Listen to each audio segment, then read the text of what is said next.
श्री सद्गुरु महाराज की जय। श्री सद्गुरु महाराज की जय।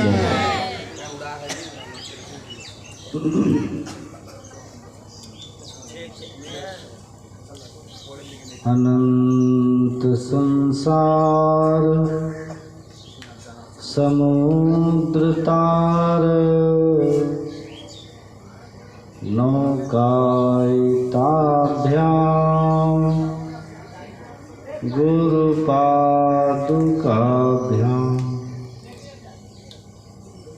वैराग्य साम्राज्य जद पूजनाभ्याम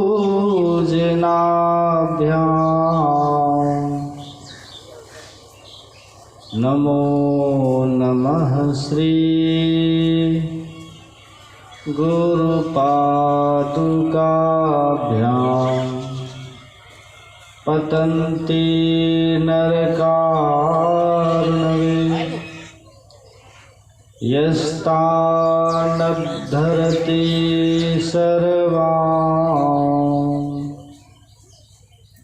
तस्मै श्री गुरवे नमः। तस्मै श्री गुरवे नमः। बोलिए प्रेम से श्री सद्गुरु महाराज की जय। श्री सद्गुरु महाराज की। इस पावन स्थल पर मंचासीन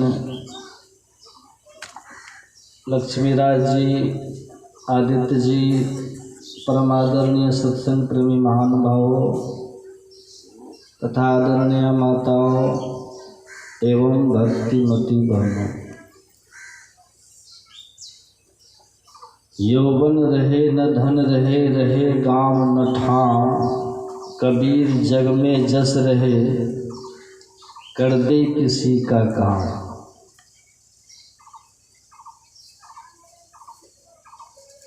संसार में कुछ टिकता नहीं है, न धन न जीवन।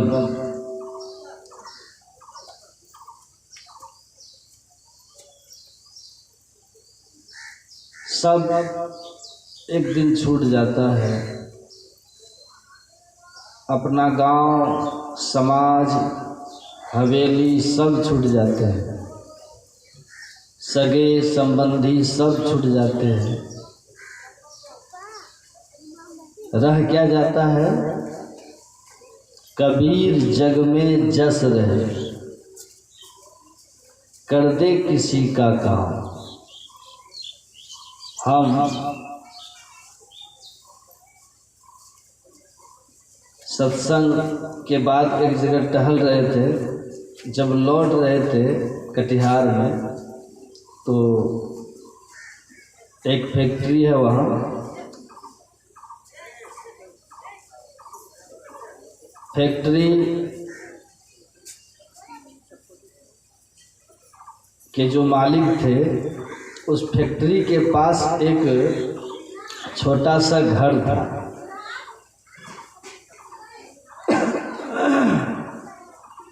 आप लोग ध्यान से सुनिएगा, बीच में गप सप नहीं कीजिएगा।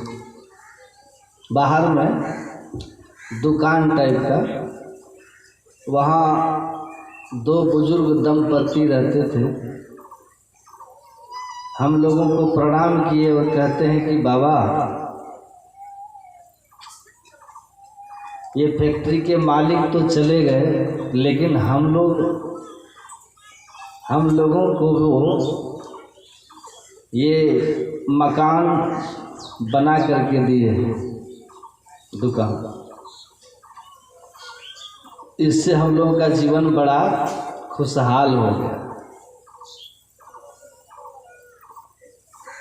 आप लोग यकीन रखिएगा, वो जो दे करके उन लोग को गए ना यहाँ से, वास्तव में उनको दे करके गए। और वही यहाँ वो छोड़ करके गए। इस सूत्र को जितना जल्दी हम लोग समझ लेंगे, आप जन्म तो लिए हैं इंसान के रूप में, दुनिया के दिलों में रह जाइएगा भगवान के, भगवान के जिनका उपकार आप कर देंगे। इस स्वार्थी दुनिया जहाँ सब अपने अपने स्वार्थ के लिए क्या नहीं कर गुजरने को तैयार है, उस दुनिया में आप किसी के लिए भलाई कर जाते हैं, उपकार कर जाते हैं,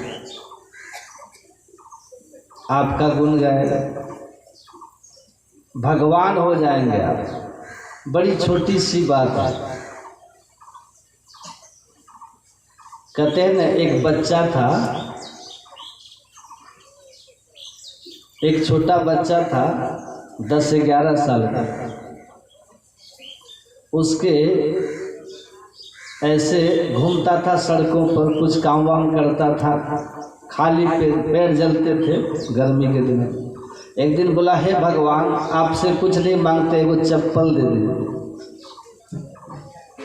संजोग एक दयालु व्यक्ति खड़ा था, देखा कि बच्चा है, काम कर रहा है, जमीन बहुत गर्म है, सड़क है, गर्मी का दिन, पास की दुकान से वो सज्जन उसको एक चप्पल खरीदवा दिया, दया कर चप्पल खरीदवा दिया। जब उसको चप्पल दिया तो कहता है कि एक बात पूछो अंकल। कहा क्या? कहा आप भगवान के दोस्त हैं। कहा क्यों? कहा हम भगवान से कल बोले थे चप्पल खरीदवा देंगे, तो आपको वो कहे होंगे कि हमसे चप्पल मांग रहा है तो तुम जाकर के खरीदवा दो। वो आदमी कहता है इतनी छोटी सी उपकार के लिए, और बन क्या गया मैं उस बच्चे के नज़र में? भगवान का दोस्त। अब विधायक जी के दोस्त हो जाते हैं, छाती चौड़ी हो जाती है ना। एक फोटो खिंचा लेना किसी विधायक या एमपी से, किसी बड़े आदमी के साथ, तो फेसबुक व्हाट्सएप दिखाते हैं लोग। भगवान का दोस्त आप किसी के नज़र में बन जाता है। उसके सामने एमपी एमएलए कौन कहे, पीएम सीएम का कोई वैल्यू है? हमारे सामने मुखिया जी बैठे हैं, पूछिए। अमित्र किसके बन गया? भगवान। कितना सरल है ऊंचा बनना, बस कर दे किसी का काम।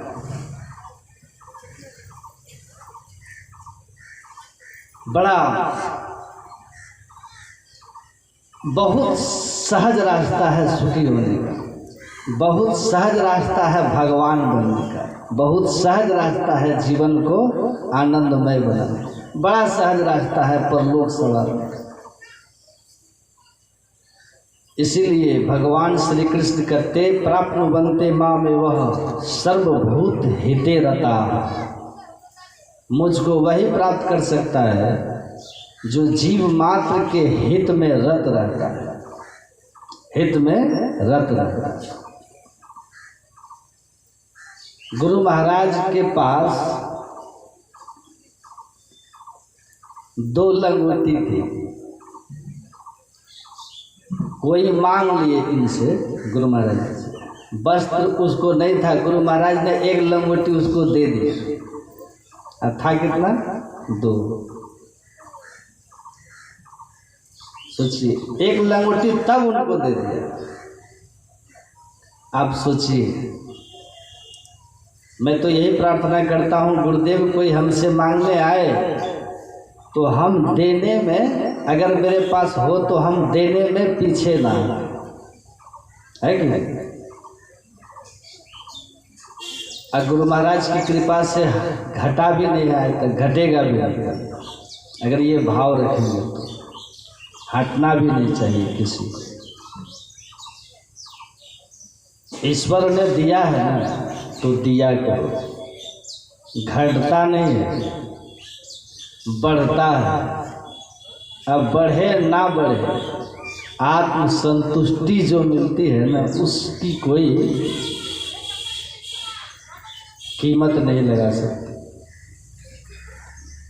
तो जीव मात्र के हित के लिए जो रत है, भगवान कहते हैं, वो मुझे प्राप्त करता है। एक आदमी बहुत धन कमाए, बहुत धन कमाए,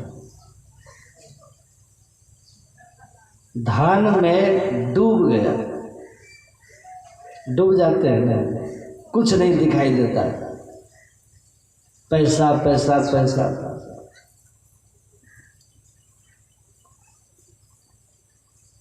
काम कराए जा रहे हैं। एक दिन उसका मैनेजर सत्संगी था, ध्यान भजन करता था। कहा कि सर, ये आप इतना दिन हम इतना ओवर टाइम काम करवाते, क्या रुपया भी तो देते हैं? क्या ओवर टाइम देते हैं तो रुपये पैसा नहीं देते हैं? कौन सा हम रुपया पैसा अपने सिर पर लेकर के परदेश चले जाएंगे? कम से कम ध्यान भजन करने का भी तो समय रहे। कमाना है ना? कमाना तो है, लेकिन अपने बारे में भी तो कुछ सोचना है, स्वयं का भी तो चिंता करना है ना। कोई कहे ना, देखिए कितना कठोर बात है, सुन लीजिए इसको ध्यान से, काम आएगा अपना, यही बात काम आएगा। बाकी वो तो भजन आप लोग सुने हैं ना, जिन पुत्रन को बहुविधि पाल्यो, देवी देव मने हैं, तेहिले बांस दियो खोपड़ी में, शीश फाड़ी बिखरे, जादे मन पंछी उड़ी गई। सब खत्म हो जाएगा। घर से कहत सवेरे काढ़ो, भूत होई घर खड़े हैं, जादिन मन पंछी उड़ जाइए। इसको याद रखिए, ये सब बात याद रखिए। कोई नहीं पूछता है किसी से।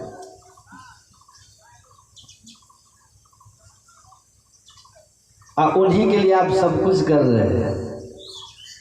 धर्म अधर्म जो भी करते हैं, उन्हीं के लिए नहीं करते हैं। तो मैं कह रहा था कि वो मैनेजर ने कहा कि आप हमको ओवर टाइम करवाते हैं, लेकिन हमारा खाली धन संग्रह करना जीवन का लक्ष्य नहीं ना है। मनुष्य शरीर में आए हैं तो गुरु महाराज कहते हैं, झट ही करो निज काम, जो बीता सो बीत या अब हो गहो गुरु नाम। भाई अपना भी तो काम करेंगे कि नहीं? शरीर का तो सब व्यवस्था कर रहे हैं, समाज और परिवार का व्यवस्था कर रहे हैं, लेकिन अपना काम, मैं जो हूँ शरीर में रहने वाला चेतनात्मा, जो शरीर के बाद भी रहने वाला है, उसका भी तो कुछ करेंगे। देह छोड़ने के बाद के बारे में भी तो सोचेंगे कि नहीं सोचेंगे? नहीं तो क्या फायदा? खूब महान हो गए, खूब महान हो गए तो इससे क्या होगा? खूब महान हो जाएंगे तो ईसा मसीह कहते हैं, सारा दुनिया किसी ने जमा कर लिया, अब मरने के बाद अपनी आत्मा को नीच जोनी में, नरक में जाने से बचा न सका, तो उस आदमी की क्या महिमा, क्या महिमा है? आज आप बहुत बड़े जय जयकार वाले हैं, आज कल पता चला कि मच्छर बन गए, मक्खी बन गए, छिपकली है, सांप है, कछुआ है, बिच्छू है, सुअर है, कुत्ता, तो क्या मतलब है? और ये बड़ी लंबी अवधि है, 84 लाख योनि, अरबों वर्ष के लिए। 20-25 साल खूब बड़े होकर के जय जयकार कराए, उसके बाद कहाँ चले गए? कोई ठिकाना नहीं। क्या महिमा है उस आदमी की? तो झट ही करो निज काम। अपना काम हो रहा है कि नहीं हो रहा है, ये ध्यान रखिए। अपना काम, अब बहु गहो गुरु नाम, यही है अपना काम, है ना? साथ जाने वाला गुरु का नाम। कभी सोई धन संचिए जो आगे को हो, आशीष चढ़ावत गांठ रही जात न देखा को। कुछ लेके कोई नहीं जाता।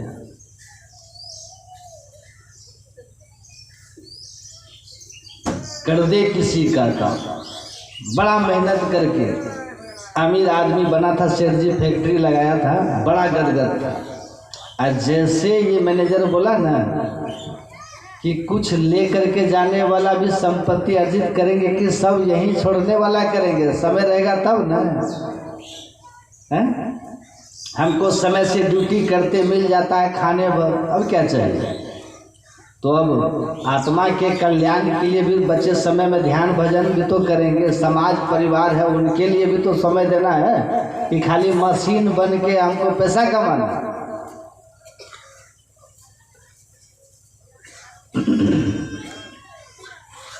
ले जाइए क्या सेठ जी, यहाँ से ले जाइएगा। अब जो सेठ जी सुना ना मैनेजर की बात, उसकी इस बात का ध्यान ही नहीं था उसको कि यहाँ से लेकर के नहीं जाना है, सब छूट जाएगा।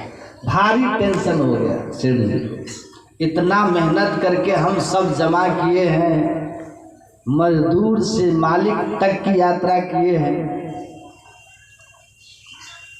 और सब यहीं रह जाएगा।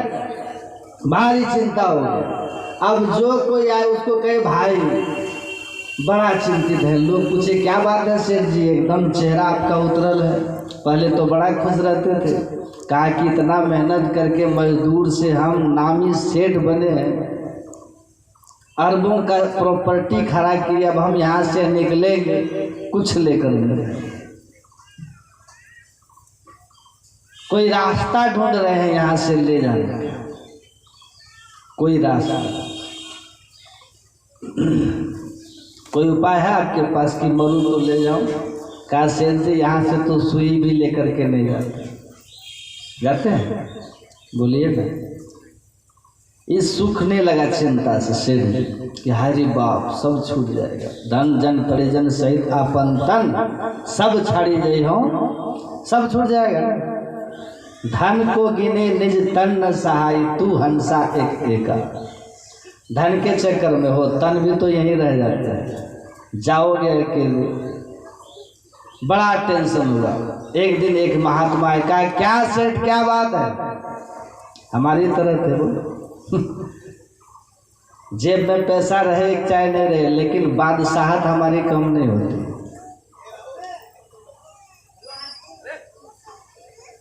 वो सामने एक आदमी बैठा था, अब मैं बैठा हुआ था ट्रेन में, हमको कहता है कुछ हमारे उनसे बातचीत हुई तो कहते हैं कि आप तो हमारे बारे में नहीं जानते। हम बोले क्या करेंगे जानते, यही ना, आप मनुष्य शरीर में हैं, ईश्वर अंश जीव अविनाशी आपका ये स्वरूप है, अविनाशी है। कहने फिर भी मेरे बारे में, और तो चाहता था कि हम जनाएं कि हम कितना बड़ा आदमी है। हम समझ रहे थे कि है ये बड़ा आदमी इसलिए जनाना चाहता है। नाना के फूफा, सुनिएगा, नाना के फुफेरा भाई के, नाना के फुफेरा भाई के दामाद, दामाद का चचेरा भाई का साढ़ू, अगर वो कोई पद पर है तो यहाँ से वहाँ तक रिश्ता रहेगा आपका, है कि नहीं। अब कुछ बड़ा बन गया तो आप तुरंत बता दीजिएगा कि हमारा वो रिलेटिव है, कहते हैं ना, इतना दूर जाके बता देते हैं। और कोई आपका अपना सगा रिक्शा चलाता है, कहिएगा किसी को कि रिक्शा चालक मेरा रिश्तेदार है, बताइएगा। रिक्शा चालक किसी का रिश्तेदार होता है कि नहीं होता, लेकिन कोई नहीं बोलता। तो इसलिए मैं कहा कि आदमी एकदम, अब महात्मा जी आए का सेठ बैठा उदास, अब महात्मा फक्कड़ होता है ना। साधु भूखा भाव का धन का भूखा ना है, जो भूखा है धन का सो तो साधु नहीं, सो तो साधु नहीं, ये जान लेंगे।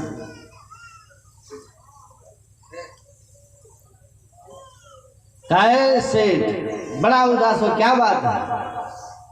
काहे क्या कहे महाराज, कारे जिंदगी मिली है हंस के जी लो, इतना भगवान दिया इसमें खुश नहीं हो तो कब खुश होएगा जी।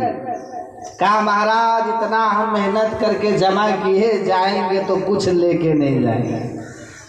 इसी बात को लेकर के चिंतित है कि ले जाने का कोई उपाय हो जाता, मेहनत से कमाए। महात्मा बोला कितना ले जाना चाहते हो? कहा महाराज अरे सब नहीं, बाल बच्चा के लिए भी कुछ छोड़ेंगे, कुछ लेइयो को तो अपने लिए भी तो कुछ ले जाए। कहा कि जितना ले जाना चाहोगे उतना का व्यवस्था हम कर देंगे, साथे चल जाएगा। कहा महाराज कोई नहीं मिला आज तक। कहा हम मिला ना, कोई नहीं मिला तो हम मिला हैं? कहा हम मिला ना, जितना चाहो लेके चले जाओ। कहा कैसे ले जाएंगे महाराज जल्दी बताइए। कहा बता रहे हैं सुनो। कहा कभी विदेश यात्रा किए हो? कहा कि हाँ। अमेरिका गए हो? कहाँ गए हैं? इंडिया का करेंसी लेके गया था कि ई करेंसी को वहाँ डॉलर में कन्वर्ट किया था? कहा कि नहीं, वो तो एयरपोर्ट पर ही भारतीय रुपया दे करके अमेरिका का डॉलर लेकर के मैं गया। कहा और कौन देश गए हो? कहा कि इंग्लैंड गए। तो वहाँ कौन रुपया गया था? यही तो नहीं, एयरपोर्ट पर पॉन्ड्स ले लिया था जो इंग्लैंड में चलता है। आप लोग नेपाल तो बगल में जाते होंगे ना, बदलते हैं कि नहीं रुपया, चेंज करते हैं कि नहीं?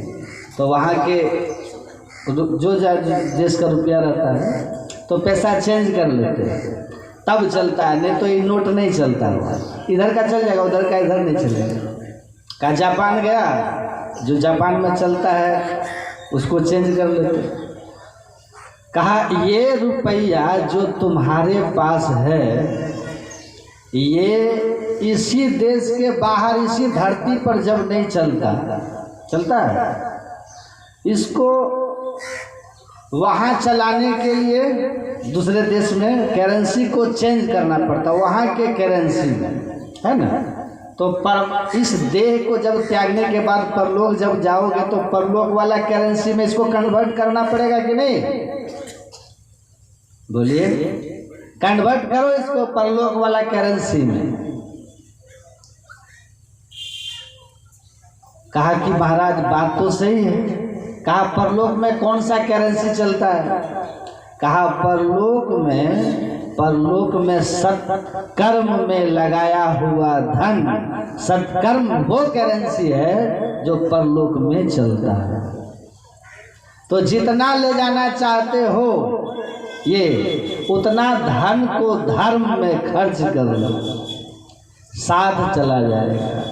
बोलिए श्री सद्गुरु महाराज की साथ चला जाएगा और यहाँ कीर्ति के रूप में रह जाएगा, है ना। तो जो आप करके जाते हैं वो कीर्ति के रूप में यहाँ रह जाएगा, है कि नहीं। आपने दे दिया किसी को लेकिन कीर्ति आपकी हो गई, और वो जो दिया वो आपके साथ चला गया। जो सत्संग करा रहे हैं क्या नाम है? सर्वेश्वर जी। ये जो करा रहे हैं सत्संग, ये क्या अपने लिए करा रहे हैं या आप सब लोगों के लिए करा रहे हैं? समाज के लिए करा रहे हैं, ज्ञान यज्ञ करा रहे हैं। भगवान बुद्ध कहते हैं इत्थ मोदति उत्थ मोदति पुण्यकारी उभयत्थ मोदति। मतलब यहाँ भी और वहाँ भी भगवान बुद्ध ने कहा कि यहाँ भी सुख शांति से और यहाँ के बाद भी सुख शांति से कौन रहता है? कहा जो पुण्य करता है, जो सत्कर्म करता है। तो दोनों जगह आप, तो ये जो संपत्ति है ना, संपत्ति, इसको ले जाना चाहते हो अपने साथ में, तो जहाँ ले जाओगे उस देश की करेंसी में कन्वर्ट करो। नहीं तो ये क्या कहते हो, चलेगा नहीं, वही रुपया ऊपर चलेगा। कितना नोट लेके जाइए चलेगा नहीं, वहाँ का तो छोड़ दीजिए। मोदी जी का किसी दिन दिमाग फिर गया तो कहेंगे कि 2000 के करेंसी अब लीगल टेंडर नहीं है ना, है ना। सुबह से खत्म। एक 500 का नोट मेरे पास है अभी भी, है ना, वो अभी भी है। उसको हम देखते हैं तो कहते हैं जब तक तुम चल रहा था तो बड़ा ऐंठता था, अब देखो तुमको तो अब कागज सा लपेट के कान खोदते हैं। तुम्हारा यही वैल्यू है, इतने वैल्यू है। अब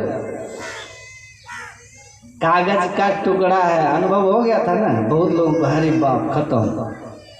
अब जिनको बच गया उस रुपये का कोई वैल्यू है? अब चूल्हा में आग लगा करके अखबार की तरह आप ताप जाइए। लेकिन कई लोग हैं जो कहते हैं कि बाबा कुछ बचले रह गया है ना, तो हम बोले कि क्या कीजिएगा? आप उसको आग लगाइए चूल्हा में उसको। तो कहता है कि रुपया है बाबा, हमको तो रुपया दिखता है, मोह लगता है रखा हुआ। तो मोहग्रस्त रहो, पर है तो कागज ही ना। आप लेंगे रुपया, हम कहेंगे हमारा 500 रुपया आप लीजिए, आप 50 रुपया दीजिए, तो लीजिएगा? क्यों लेंगे? बेवकूफ़ होंगे तो लेंगे। तो सत्कर्म धर्म में लगा हुआ धन, धर्म वो करेंसी है जो परलोक में चलता है। धनानि भूमो पशुओं गोष्ठे नारी गृहद्वारी जन शमशाने देहस्थितायाम परलोक मार्गे धर्मांगो गच्छति जीव एक। महाराज भर्तृहरि कहते हैं परलोक में धन धरती पर रह जाएगा, पशु गौशाला में बंधे रह जाएंगे, नारी गृहद्वारी तक, है ना, मरने के बाद कहाँ तक जाएगी? दरवाजे तक जाएगा।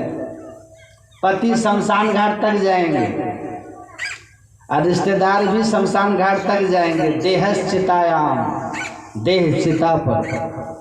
बस कहानी खत्म हो गई? नहीं, खत्म नहीं हुई, कहानी अब शुरू हुई। कहानी अब शुरू हुई। अब लेके क्या जाओगे? जा मारक के गणे जाए न कोसा, गुरु नानक देव जी महाराज कहते, तहाँ हरि का नाम सदा संगीतोसा। वही धर्म की पूंजी साथ जाएगा। कितना संग्रह किए हो? जब तुम यमराज की अदालत चढ़ोगे, पूछेगा मालिक तो क्या तुम कहोगे? आएगी नोटिस, जमानत न होगी अगर तेरे पल्ले अमानत न होगी। कि जब आपका समाज, स्वामी विवेकानंद जी महाराज कहते थे कि जब गांव के लोग भूखे मर रहे हों, जब पड़ोसी का बच्चा दूध के लिए बिलख रहा हो, उस समय जाकर के दूध का अभिषेक कर देने से भगवान प्रसन्न नहीं होते। उस भूखे बालक के पेट में दूध डाल दो, ईश्वर की कृपा तुम्हें सहज प्राप्त हो जाएगा। क्योंकि भगवान कृष्ण ने गीता में साफ साफ कहा, ते प्राप्त बनते मामे व सर्वभूत हिते रता। मुझे पाना अगर चाहते हो, मेरी कृपा प्राप्त करना चाहते हो, तो उसके लिए तू प्रयास कर, उनकी तू मदद कर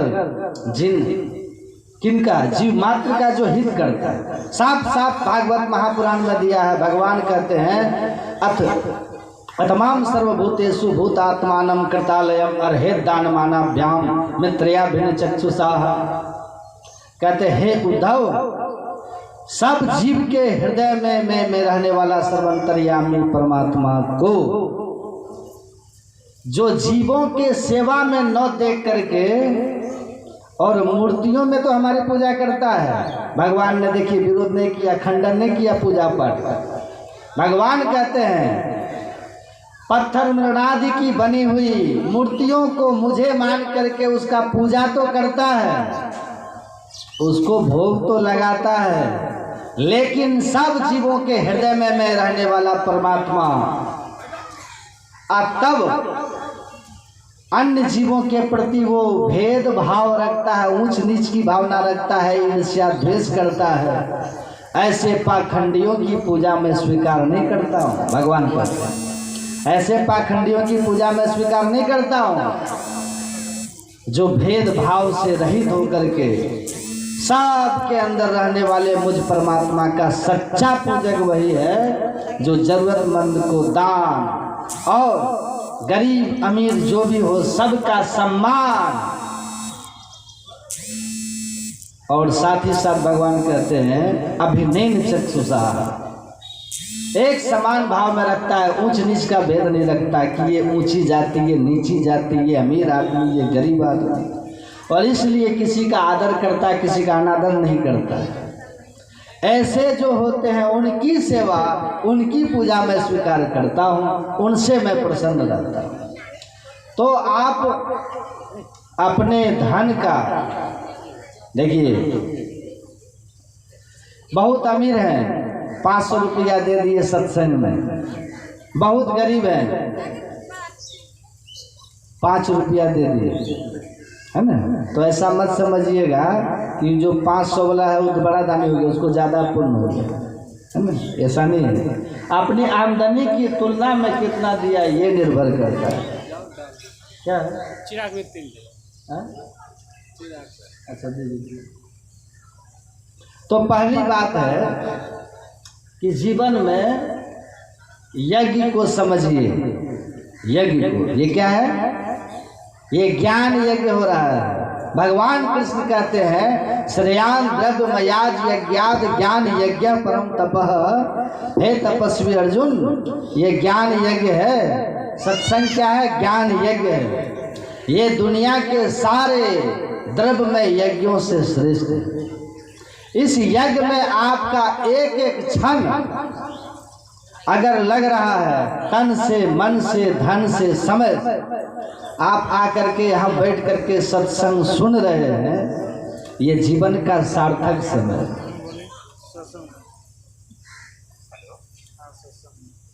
पूरब पुण्य प्रकट भयो, सत्संग के बीच में आए पड़ी, सौभाग्य जगे जब संत मिले, वे शुभ दिन वही शुभ घड़ी। यही शुभ दिन है, यही शुभ घड़ी है जो सत्संग आपको मिल रहा है। का हनुमंत विपत्ति प्रभु सोई, और जब तब सुमिरन भजन न हो। हनुमान जी कहते हैं कि जिस क्षण में भगवान आपके बारे में न सुनूं, आपका भजन ध्यान न हो, आपकी चर्चा न हो, वो समझिए विपत्ति के क्षण है। और सुख के क्षण क्या है? सौभाग्य के क्षण यही है जब सत्संग के बीच में आए, ये सौभाग्य जगह। गुरु महाराज कहते हैं मन विषयों ही में लागे, सत्संगति से हटी भागे, मौकों करो सभागे। मेरा मन जो है संसार के सुख के पीछे भागता है, संसारिक चीजों में भागता है, मौकों सत्संग में नहीं लगता। मौकों करो सभागे। आप मुझे सौभाग्यशाली बना दीजिए, आप भागा हूँ। कैसे सौभाग्यशाली बनाइएगा? कहा सत्संग में लगा दो, सत्संग में लगा दो।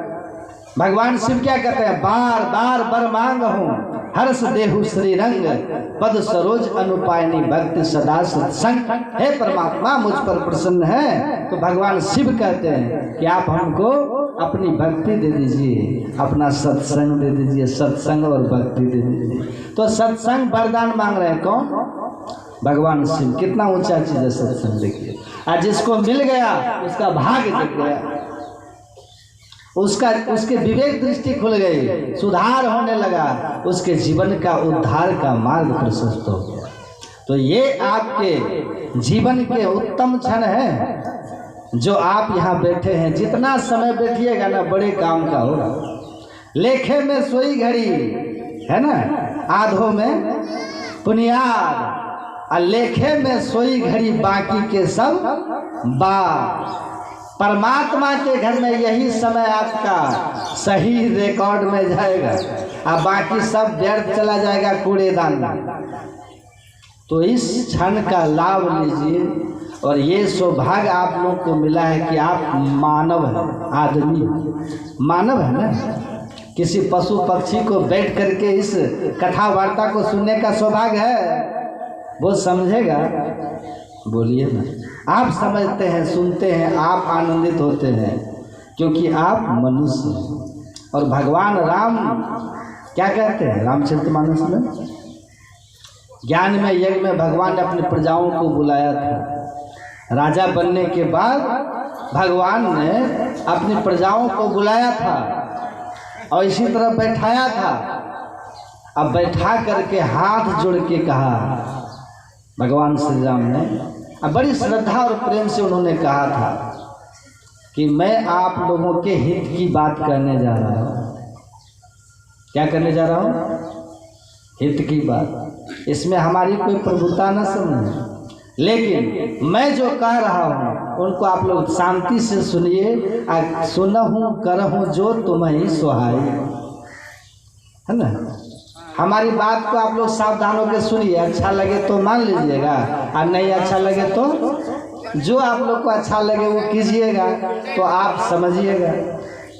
एक बात पता है, मेरा काम है कहना, हम कह दिए।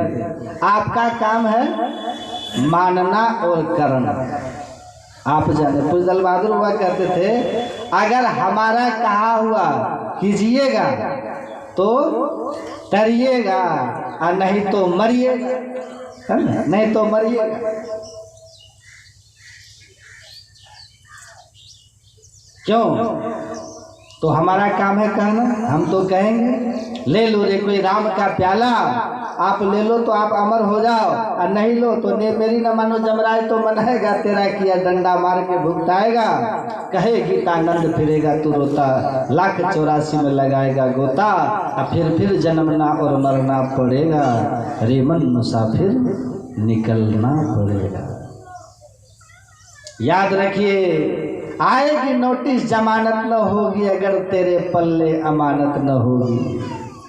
जब तुम किनके अदालत चढ़ोगे, पूछेगा साहब, तो क्या तुम कहोगे? कुछ है ही। नोटिस तो आएगी ना, निकलना तो पड़ेगा ही ना शरीर से, चतुराई तो नहीं चलेगी। यहाँ तो आती है कोर्ट की नोटिस, तो कहता है कि लोग की नहीं लेते हैं, नोटिस स्वीकार नहीं करते। 1-2 बार तब जबरदस्ती पुलिस आती है कि भाई नहीं आओगे तो पकड़ के लाया जाएगा।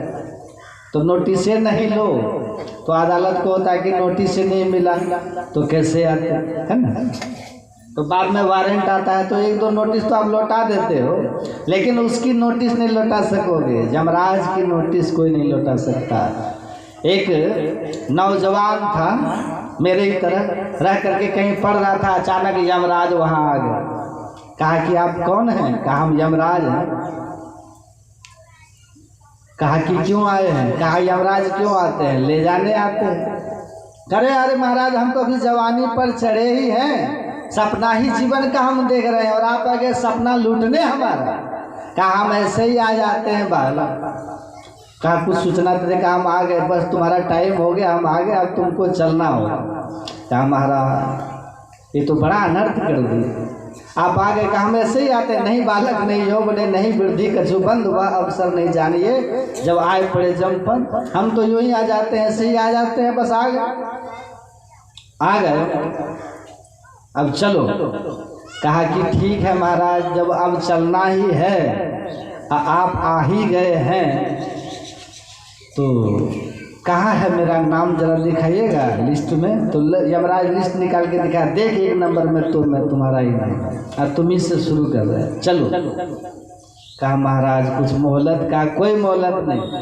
कहा देखिए आप हमारे घर आए हैं, मेरे मेहमान हैं, तो कुछ खाना पीना कुछ अच्छा हो जाए, स्वागत सत्कार, अतिथि सेवा तो कर लेने दीजिए, तब साथ चलेंगे। यमराज ने कहा अरे आज तक सृष्टि जब से है तब से मैं उठा करके ले जा रहा हूँ, और कोई हमको नहीं कहा कि आप हमारे घर आए हैं तो कुछ स्वागत आपका कर लूँ। ये तो पहला आदमी है जो यमराज का भी स्वागत कर रहा है। चाय नाश्ता पूछ रहा कि चाय तो पी लो, आए हो मेरे घर तो। यमराज ने कहा अच्छा ठीक है चलो चलो भाई, एक बार हम भी स्वागत का आनंद लें, चाय पिलाओ। कहा बस महाराज सब कुछ है। तुरंत सामने की दुकान आपके नज़र के सामने है, मैं जाता हूँ और वहाँ से सामान लेकर के आता हूँ। यमराज ने कहा वैसे भी भाग नहीं पाओगे, वैसे भी कहीं भाग नहीं पाओगे, जाओ लेके आओ। तो यमराज गया मेडिकल की दुकान, लड़का गया और वहाँ से एक मेडिकल की दुकान से नींद की गोलियाँ लेकर गया लड़का।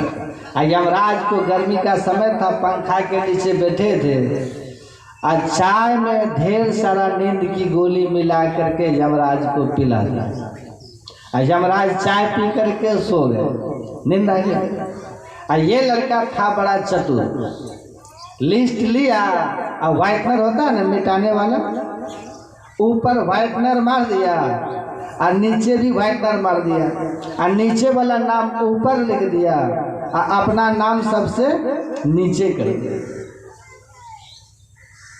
यमराज जगे, उठ करके ये लड़का कहता है यमराज से, महाराज जगे, बोले आह बड़ा आनंद आया पुत्र, तुमने चाय पिलाई, पंखा के नीचे हमको सोने का बिछावन दिया, सोने के लिए बिछावन की व्यवस्था की, मैं बड़ा खुश हूँ तुझसे, तुम्हारी सेवा। लड़का कहता महाराज आप यमराज हैं, हमने आपका स्वागत किया, अब आपके लिस्ट में जो व्यवस्था है उस व्यवस्था के हिसाब से आप ले चलिए जिनको जिनको आज नंबर आ गया है, ले चलिए। यमराज जगे, यमराज ने कहा सुनो सुनो, अब लिस्ट उस्ट का बात जो है जो हुआ तो है ही, लेकिन अब हम अपना विचार छोड़ दिए। कहा क्यों? कहा तुमने बड़ा स्वागत किया ना हमारा, बहुत आदर किया, तो हमारा भी तो कुछ कर्तव्य बनता है। भगवान परम प्रेम के प्याले पढ़कर प्रभु को नियम बदलते देखा। भगवान भक्त के प्रेम में पढ़ करके नियम बदल देते हैं, तो हम भी तो भगवान के अनुचर हैं। तुमने मुझे प्रेम दिया तो हमने भी कुछ नियम में बदलाव कर दिया है बेटा। बेटा अब हमने निश्चय किया है कि अब ऊपर से नहीं, लिस्ट में नीचे से उठाएंगे, नीचे से उठाएंगे।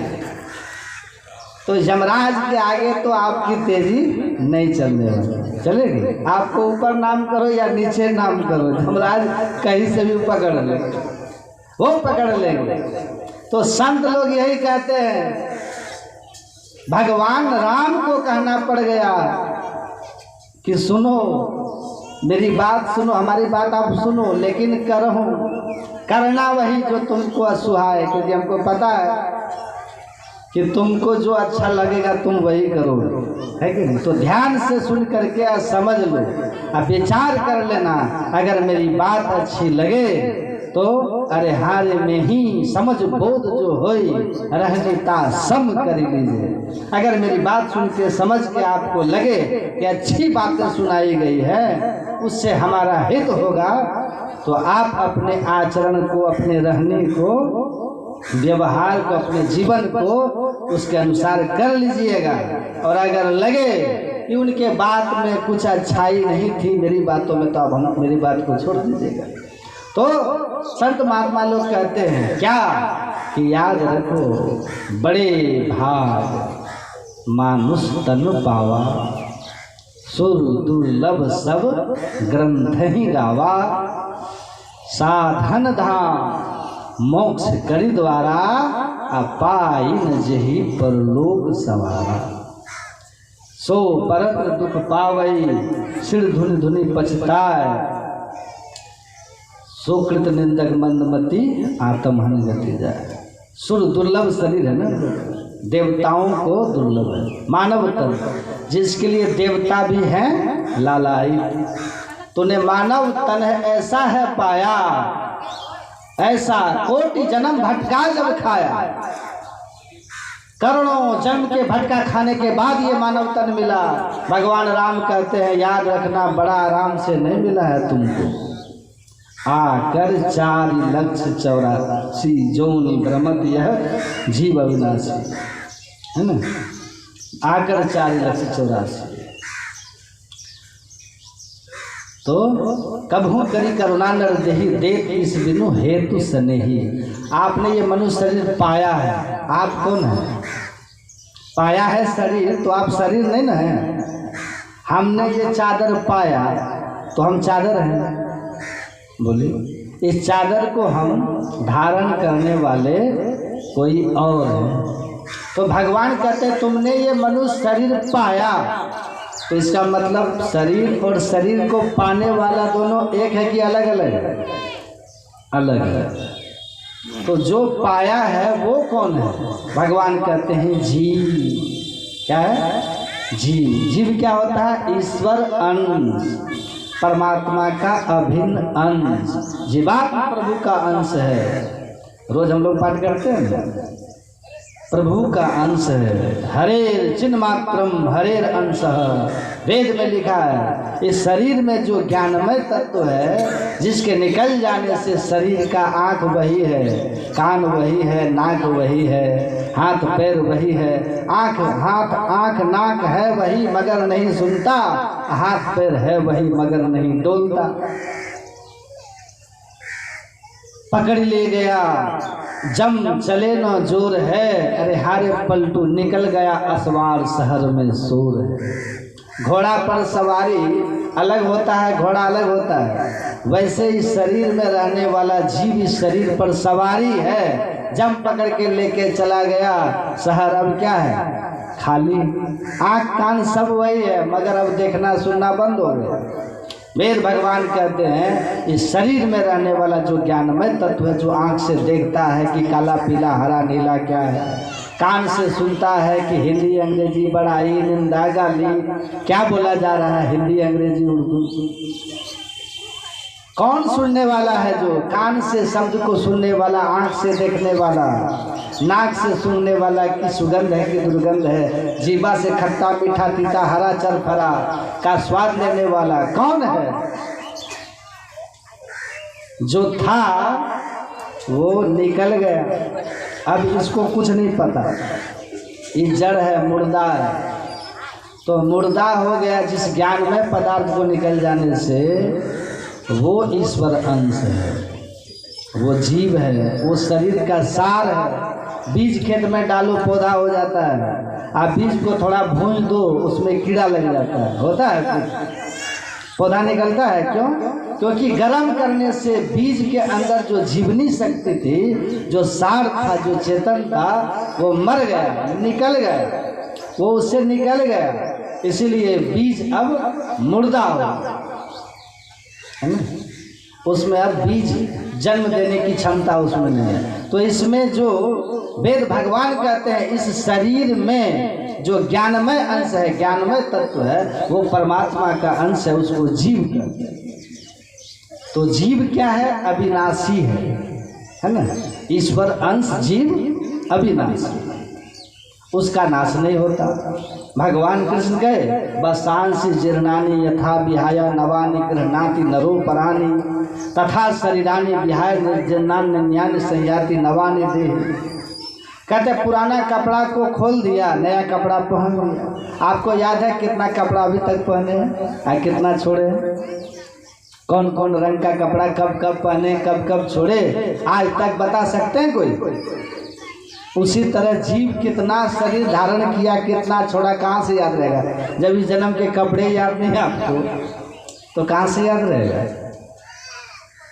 तो शरीर जो है वस्त्र की तरह जीव इसको धारण करता है, छोड़ता है, और कर्मानुसार वह अनेक तरह का वस्त्र धारण करता है। कितना वस्त्र?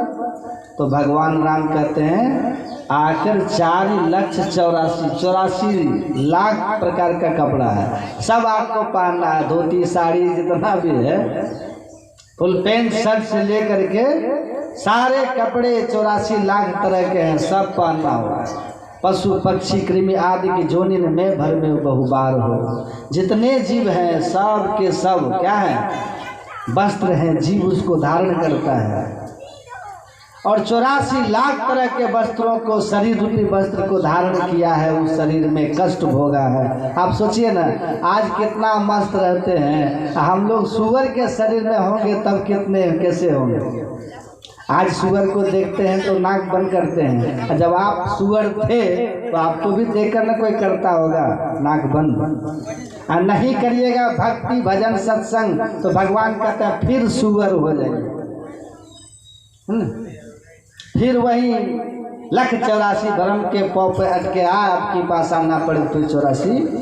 आप सोच लीजिए। तो भगवान कहते हैं आसानी से ये शरीर नहीं मिला है, 84 लाख जोनी में भटक करके फिर ये मानव तन मिला है। ये देव दुर्लभ तन है।